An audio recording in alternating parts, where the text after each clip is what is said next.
इस्लामाबाद की मकामी अदालत ने 10 साल बाद साबिक चीफ जस्टिस इफ्तिखार चौधरी के हक इज़्ज़त केस का फैसला सुना दिया।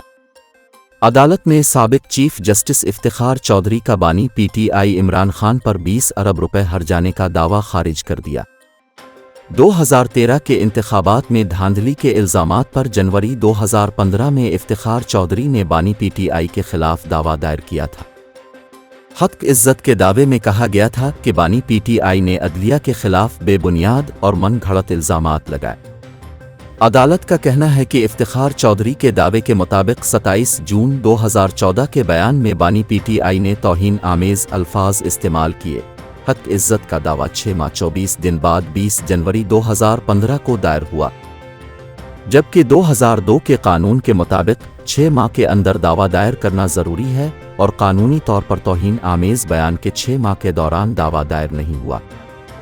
अदालत ने बानी पीटीआई के खिलाफ किया गया हक इज़्ज़त का दावा खारिज कर दिया।